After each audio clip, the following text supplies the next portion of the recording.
हम अध्याय 2 विलयन पढ़ रहे हैं, जिसमें पिछले वीडियो में द्रव द्रव विलयनों का वाष्प दाब तथा राउल्ट का नियम, ठोस पदार्थों का द्रवों में विलयन एवं उनका वाष्प दाब के बारे में पढ़े थे। आज का हमारा टॉपिक आदर्श एवं अनादर्श विलयन, आइडियल एवं नॉन आइडियल सॉल्यूशन और उनके टाइप्स हैं। ये टॉपिक थ्योरेटिकल है, लेकिन बहुत ही इजी है और आपको ये अच्छे से समझ में आएगा। तो चलिए स्टार्ट करते हैं। द्रव द्रव विलयन हमने पढ़ा पिछले वीडियो में। तो द्रव द्रव विलयनों को राउल्ट के नियम के आधार पर दो भागों में बांटा गया है, एक आदर्श विलयन और दूसरा अनादर्श विलयन। आदर्श विलयन क्या होते हैं? वे विलयन जो सभी सांद्रताओं मतलब आप उसमें जब विलेय पदार्थ को विलायक में डाल रहे हैं तो आप कितनी भी मात्रा में डालें और सभी ताप पर, यानी कि कोई भी टेम्परेचर रहे, वो राउल्ट के नियम का पालन करेगा, तब वह कहलाता है आदर्श विलयन। तो राउल्ट का नियम हमने कल पढ़ा था कि राउल्ट का नियम क्या होता है। जो द्रव द्रव विलयन होता है और दोनों द्रव वाष्पशील द्रव यदि होंगे तो वाष्पशील द्रवों के विलयन में प्रत्येक अवयव का आंशिक दाब विलयन में उसके मोल अंश के समानुपाती होता है। ऐसा हमने राउल्ट का नियम पढ़ा था। तो जो राउल्ट के नियम का पालन करते हैं वो आदर्श विलयन कहलाते हैं। और आदर्श विलयन का वाष्प दाब दोनों द्रवों के आंशिक वाष्प दाब का योगफल होता है। मतलब कि यहाँ पर ये एक द्रव का आंशिक वाष्प दाब है, ये दूसरे द्रव का आंशिक वाष्प दाब है, तो इन दोनों के योगफल जो है आदर्श विलयन का वाष्प दाब होता है। तो इसलिए P equal to PA plus PB लिखा गया है। PA equal to P0A into XA और PB equal to P0B into XB, और इन दोनों की वैल्यू को हम यहाँ रख देंगे इस फॉर्मूले में। तो क्या होगा? P equal to P0A into XA plus P0B into XB। तो ये जो है हमने पिछले वीडियो में इसको कैसे सॉल्व किए और ये कैसा आता है इसको हमने पढ़ा है। यदि आपने वह वीडियो नहीं देखी है तो आप उसको जरूर देखिए, आपको सब समझ में आ जाएगा। तो फर्स्ट हमारा आदर्श विलयन का शर्त क्या है कि राउल्ट के नियम का पालन करता है सभी सांद्रताओं पर और सभी ताप पर। नेक्स्ट क्या है कि जब दो द्रव यानी ए और बी, कोई दो द्रव हम लेते हैं और उन दोनों द्रवों को आपस में मिला देते हैं तो ये आदर्श विलयन बनता है। तो उसमें क्या होता है कि जो जैसे हम चित्र में देख रहे हैं, हम दो द्रव का ए और बी का विलयन बनाए हैं, तो इसमें क्या होगा? ए के बीच आकर्षण बल कार्य करेगा, बी अणु के बीच आकर्षण बल कार्य करेगा और ए बी अणु के मध्य आकर्षण बल कार्य करेगा। तो सभी अणु, चाहे वो ए हो, चाहे बी हो, चाहे ए बी अणु हो, उसमें उनके आकर्षण बल समान रहेंगे, तब ये क्या कहलाएगा? आदर्श विलयन कहलाएगा। नेक्स्ट पॉइंट है इसका कि जो आयतन होता है, इसमें आयतन में परिवर्तन शून्य होता है, यानी या फिर कह सकते हैं कि आयतन में ना तो वृद्धि होती है ना ही संकुचन होता है।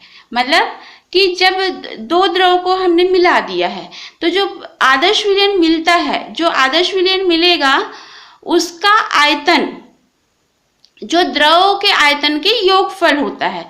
क्यों होता है? क्योंकि यहाँ पर देखिए ये कैसे होगा कि जो ये ए द्रव का आयतन है BA और ये बी द्रव का आयतन है BB, तो इन दोनों के योगफल से क्या बन रहा है? आदर्श विलयन का कुल आयतन। तो ये इसमें शर्त क्या है कि आयतन में परिवर्तन शून्य होता है। नेक्स्ट है कि जब आदर्श विलयन बनाते हैं तो ना तो ऊष्मा का उत्सर्जन होता है और ना ही अवशोषण होगा। मतलब कि जब हम विलायक लिए हैं और उसमें विलेय पदार्थ कोई डाल रहे हैं तो विलयन ना तो ठंडा होगा और ना ही गर्म होगा। मतलब उसमें से ना तो ऊष्मा उत्पन्न होगी, ना तो उत्पन्न होगी और ना ही उसका अवशोषण होगा। तो यहाँ पर ऐसा क्यों होता है? क्योंकि सभी अणुओं के मध्य में आकर्षण बल समान है। तो इसलिए कहेंगे कि विलयन बनने पर एंथैल्पी परिवर्तन शून्य होता है। मतलब विलयन की enthalpy del H equal to 0 होगी। तो आदर्श विलयन के उदाहरण क्या है? बेंजीन व टॉलुइन का मिश्रण, और सेकंड है एन हेक्सेन व एन हेप्टेन का मिश्रण। तो और भी बहुत सारे उदाहरण हैं जो आदर्श विलयन को प्रदर्शित करते हैं।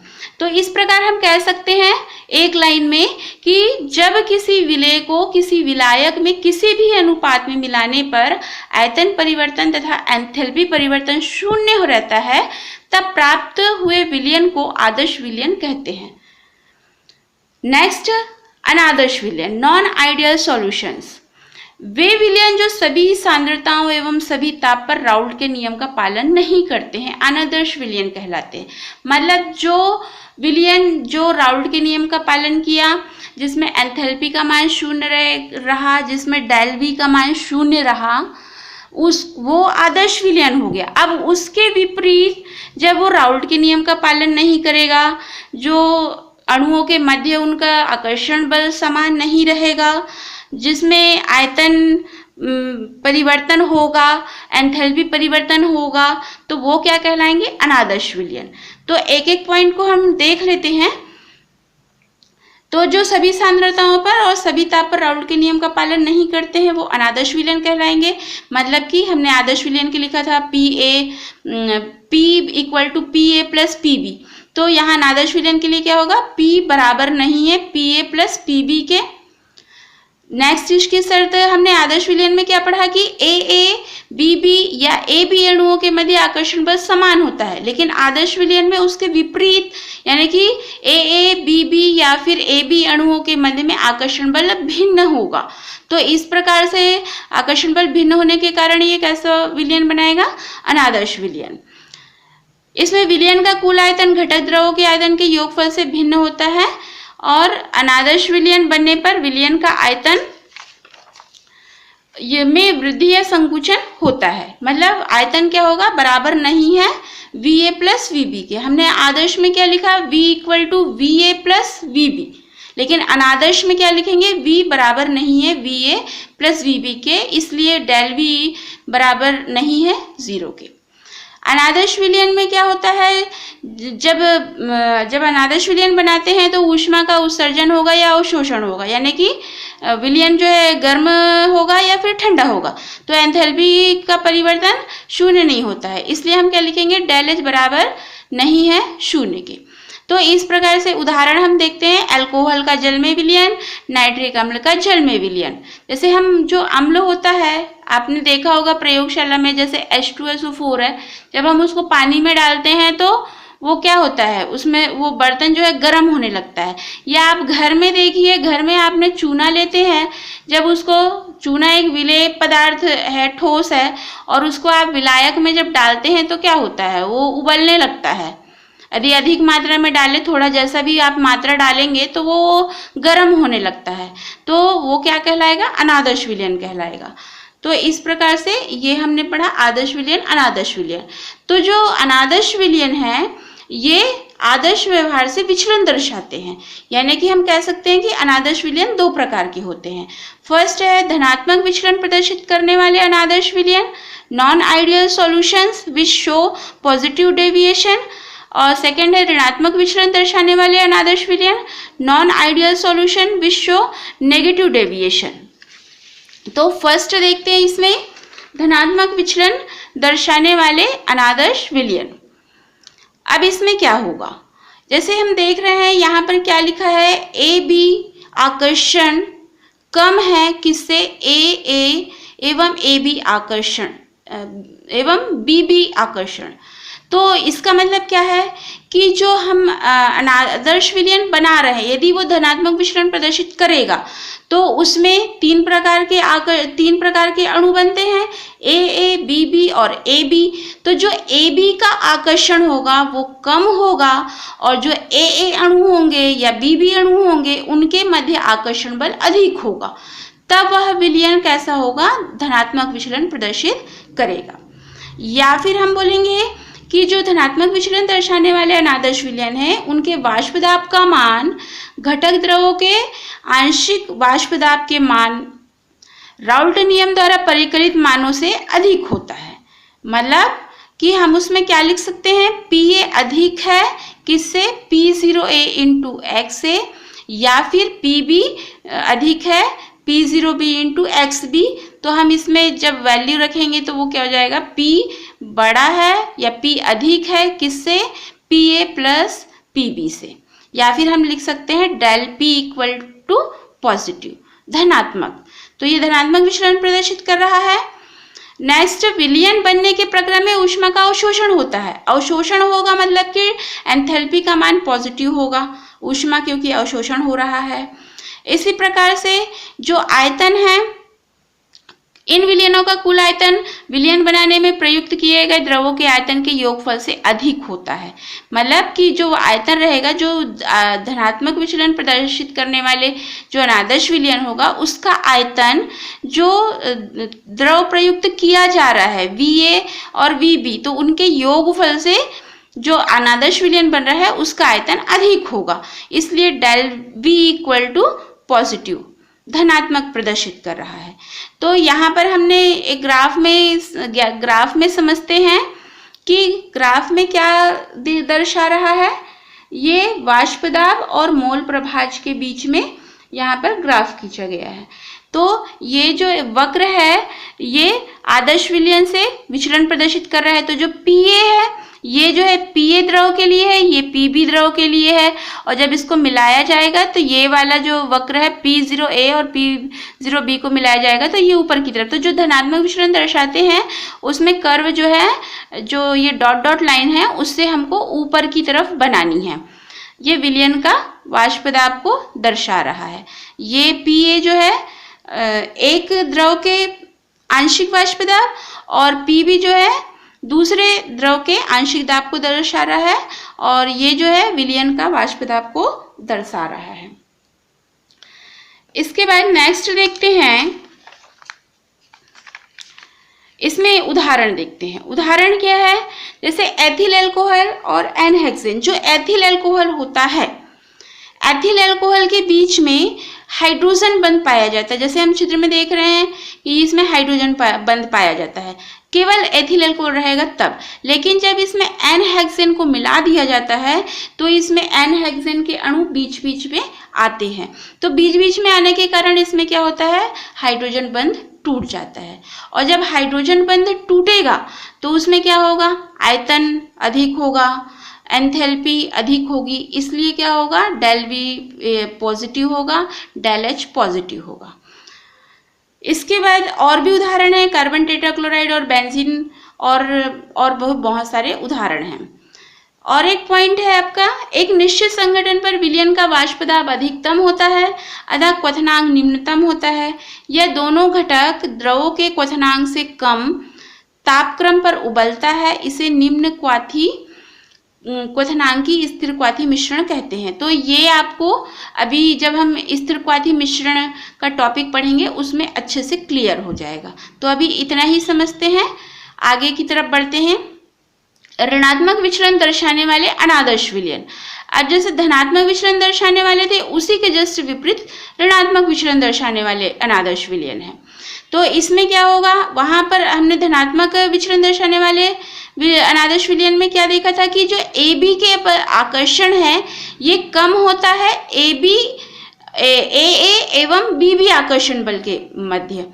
तो यहाँ पर ऋणात्मक विचलन दर्शाने वाले में उसके विपरीत होगा, जो AB अणु का आकर्षण बल है वो अधिक होगा AA अणु के मध्य आकर्षण बल से और BB अणु के मध्य आकर्षण बल से। तब ये क्या होगा, ऋणात्मक विचलन दर्शाएंगे। और नेक्स्ट पॉइंट है कि ऋणात्मक विचलन दर्शाने वाले विलयन का वाष्प दाब घटक द्रवों के आंशिक वाष्प दाब के योगफल से कम होता है। मतलब कि ये आपका विलयन का वाष्प दाब है तो इसका मान कम होगा, किससे, जो उसके घटक हैं उन घटकों के आंशिक वाष्प दाब के मान से। तो यहाँ पर इस प्रकार से ये ऋणात्मक विचलन दर्शाते हैं। नेक्स्ट पॉइंट इसमें कि जो ऋणात्मक विचलन दर्शाने वाले विलयन है उसका कुल आयतन घटक द्रवों के आयतन के योगफल से कम होता है। तो इसके लिए क्या लिखते हैं, V का मान कम होगा, किससे, VA प्लस VB से। इसलिए del V equal to negative. विलयन बनने की प्रक्रिया में ऊष्मा का उत्सर्जन होता है, इसलिए del H equal to negative. Next इसका उदाहरण देखते हैं, जैसे एसीटोन और क्लोरोफॉर्म। तो जो एसीटोन और क्लोरोफॉर्म होता है, जब ये अलग अलग रहते हैं, जैसे एसीटोन अलग है और क्लोरोफॉर्म अलग है, तो उसमें हाइड्रोजन बंध नहीं पाया जाता है। लेकिन जब इन दोनों को मिला दिया जाता है, एसीटोन को और क्लोरोफॉर्म को जब दोनों को मिला दिया जाता है, तो इसमें हाइड्रोजन बंध बनता है। तो जब हाइड्रोजन बंध बनता है तो इसमें क्या होगा, आयतन कम होगा उसका, और उसकी एंथैल्पी भी कम होगी। तो इसकी वजह से उसमें क्या बोले कि डेल वी नेगेटिव और डेल एच नेगेटिव। इस प्रकार से नेक्स्ट पॉइंट है, एक निश्चित संघटन पर विलयन का वाष्प दाब निम्नतम व क्वथनांक उच्चतम होता है। यह दोनों घटक द्रवों के क्वथनांक से अधिक तापक्रम पर उबलता है। इसे उच्च क्वथनांक की स्थिर क्वाथी मिश्रण कहते हैं। मतलब जो ऋणात्मक विचलन दर्शाते हैं, ऐसे अनादर्श विलयन जो है उच्च क्वथनांक की स्थिर क्वाथी मिश्रण दर्शाते हैं। और उदाहरण है नाइट्रिक अम्ल और जल का विलयन, और भी ऐसे ही और अन्य उदाहरण है। और यहाँ पर आपको जो ग्राफ बनाया है, इसमें जो ये वक्र है वो राउल्ट के नियम से नीचे की तरफ दर्शाता है। जो P है ये एक द्रव के लिए आंशिक दाब, और ये दूसरे द्रव के लिए आंशिक दाब। इसको वक्र को जो है नीचे की तरफ दर्शाएंगे, और ये टोटल विलयन का वाष्प दाब। ये जो है आपका वाष्प दाब और मोल प्रभाज के बीच में ग्राफ वक्र खींचा गया है। ये x a = 1 रहेगा, x b = 1 रहेगा। तो इस तरीके से ये ऋणात्मक विचलन दर्शाने वाले विलयन थे। इसके बाद नेक्स्ट पॉइंट है, नेक्स्ट टॉपिक स्थिर क्वाथी मिश्रण। अभी हम देख रहे थे कि धनात्मक विचलन में भी स्थिर क्वाथी मिश्रण आया, निम्न स्थिर क्वाथी मिश्रण और उच्च क्वाथी मिश्रण। तो हम इस टॉपिक को पढ़ते हैं और ये समझते हैं कि ये धनात्मक विचलन से कैसे रिलेटेड है और ऋणात्मक विचलन से कैसे रिलेटेड है। तो स्थिर क्वाथी मिश्रण, या इसको जो है एजियोट्रॉप्स कहते हैं। स्थिर क्वाथी मिश्रण क्या होते हैं, निश्चित संघटन वाला ऐसा द्रव मिश्रण जो एक निश्चित ताप पर उबलता है और बिना संघटन बदले उसी ताप पर आश्रित होता है, स्थिर क्वाथी मिश्रण या एजियोट्रॉपिक मिश्रण कहलाते हैं। मतलब कि जो निश्चित संघटन वाला एक द्रव रहेगा, वैसे ही निश्चित संघटन वाला दूसरा द्रव रहेगा। इन दोनों द्रवों को जब मिला दिए तो एक निश्चित संघटन वाला एक मिश्रण बन गया। अब ये जो है एक निश्चित ताप पर उबलेगा। जब वो उबलना शुरू होगा तो उसके संगठन में, मतलब जैसा वो उबलने से पहले जिस उसका संगठन था, उसी के जैसा ही जब उबाल देंगे तो बिना उसके संगठन को बदले उसी ताप पर वो आश्रित होगा। तो उस मिश्रण को क्या बोलेंगे, स्थिर क्वाथी मिश्रण। तो मिश्रण में उसके अवयवों को प्रभाजी आश्वन से पृथक नहीं किया जा सकता। जो दो द्रव को आप मिला रहे हैं, उन दोनों द्रवों को प्रभाजी आश्वन के द्वारा हम पृथक नहीं कर सकते हैं।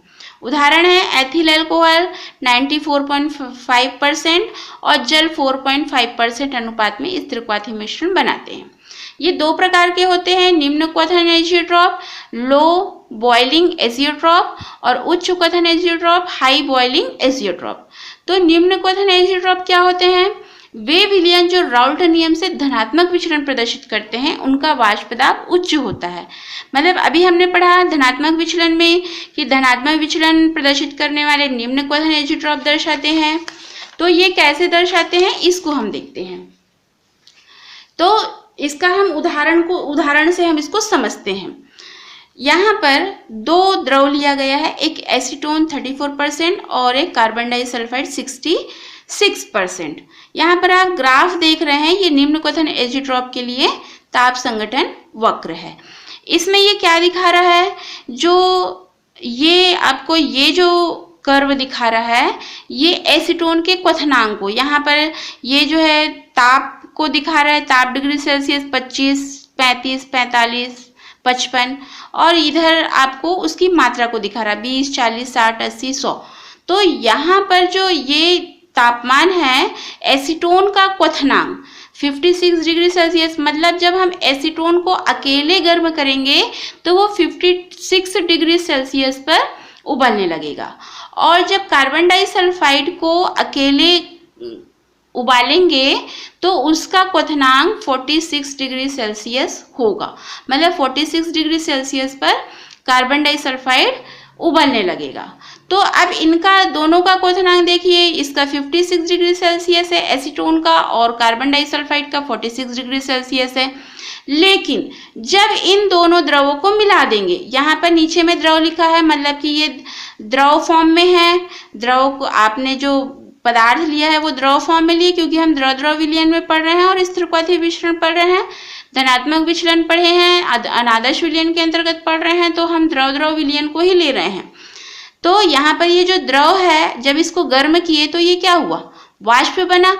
अब ये एक समय पर क्या होगा, इन दोनों में वाष्प द्रव के बीच में एक कड़ी बन जाएगी, और यहाँ पर जो ये दोनों का टेम्परेचर है, इससे भी कम टेम्परेचर पर क्या होगा, एजियोट्रॉप का क्वथनांक। मतलब यहाँ पर जो दोनों को जब मिला दिया जाता है, एसीटोन को और कार्बन डाइसल्फाइड को जब मिला देंगे तो ये 33 डिग्री सेल्सियस पर उबलने लगेगा। मतलब एजियोट्रॉप जो विलयन बना है ये निम्न क्वाथी मिश्रण, निम्न क्वाथी मिश्रण मतलब कि उसका तापमान निम्न पर, जो द्रव हमने लिया है उस द्रव के क्वथनांक से जो मिश्रण बनाने पर उसका क्वथनांक कम रहेगा। तो इस प्रकार से हम इसको क्या लिख सकते हैं कि एक निश्चित संगठन पर विलयन का वाष्प दाब अधिक हो जाता है और विलयन का ताप न्यूनतम हो जाता है। इस बिंदु पर विलयन उबलने लगता है और बिना संगठन बदले विलयन आश्वित किया जा सकता है। मतलब ये जो पॉइंट है, इस बिंदु पर क्या होगा, जो विलयन है एसीटोन और कार्बन डाइसल्फाइड का विलयन है, ये उबलने लगेगा और उसके बिना संगठन परिवर्तन किए वो आश्वित हो जाएगा। तो ये है निम्न क्वथन एजियोट्रॉप। नेक्स्ट है उच्च क्वथन एजियोट्रॉप। जो विलयन राउल्ट नियम से ऋणात्मक विचलन प्रदर्शित करते हैं। हमने ऋणात्मक विचलन में पढ़ा कि ऋणात्मक विचलन उच्च क्वथनांक एजियोट्रॉप प्रदर्शित करते हैं। उनका वाष्प दाब अपेक्षा से कम और किसी निश्चित संगठन पर विलयन का वाष्प दाब न्यूनतम हो जाता है, किंतु ताप उच्चतम होता है। मतलब उदाहरण से हम देखते हैं, जैसे एसीटोन 56 डिग्री सेल्सियस, अभी हमने निम्न क्वथन एजियोट्रॉप में पढ़े एसीटोन, और जो कार्बन डाइसल्फाइड था तो एसीटोन का जो है 56 डिग्री सेंटीग्रेड पर उबलता है, और यहाँ पर लिया गया है क्लोरोफॉर्म जो 61 डिग्री सेल्सियस पर उबलता है। मतलब कि जब इसको अकेले उबालेंगे तो ये 56 डिग्री सेल्सियस पर, और जब इसको अकेले उबालेंगे तो ये 61 डिग्री सेल्सियस पर उबलेगा। तो यहाँ पर हमको ग्राफ में ये क्या दिखा रहा है, ये 56 डिग्री सेल्सियस पर उबलता है, यहाँ पर ये 61 डिग्री सेल्सियस से उबलता है। लेकिन जब इन दोनों को मिला देते हैं, अभी ये द्रव फॉर्म में है यहाँ पर, और फिर ये जब उबलने लगेगा तो इसमें वाष्प बनेगी, तो यहाँ पर वाष्प प्लस द्रव रहेगा। अब जब ये दोनों को मिला दिया जाएगा, किसको, एसीटोन को और क्लोरोफॉर्म को, जब दोनों को मिला दिया जाएगा तो मिलाने पर जो मिश्रण आपको प्राप्त हुआ है वो मिश्रण का क्वथनांक जो है 64 डिग्री सेल्सियस रहेगा। कहने का मतलब ये है कि जो द्रव लिए गए हैं उनके क्वथनांक से जो एजियोट्रॉप जो स्थिर क्वाथी मिश्रण बना है उसका क्वथनांक अधिक है 64 डिग्री सेल्सियस। तो इस तरीके से यहाँ पर उच्च क्वथनांक एजियोट्रॉप को हम और क्या बोल सकते हैं कि इस ताप पर पूरा द्रव बिना संगठन बदले उबलने लगता है। इस मिश्रण का क्वथनांक अपने किसी भी घटक के क्वथनांक की अपेक्षा उच्च होता है। तो ये आज हमने पढ़ा आदर्श विलयन, अनादर्श विलयन। अनादर्श विलयन के अंतर्गत धनात्मक विचलन दर्शाने वाले अनादर्श विलयन और ऋणात्मक विचलन दर्शाने वाले अनादर्श विलयन, और स्थिर क्वाथी मिश्रण और उसके प्रकार में निम्न क्वथन एजियोट्रॉप और उच्च क्वथन एजियोट्रॉप। तो आपको वीडियो यदि नहीं समझ में आए तो आप फिर से देखिए और वीडियो को लाइक और शेयर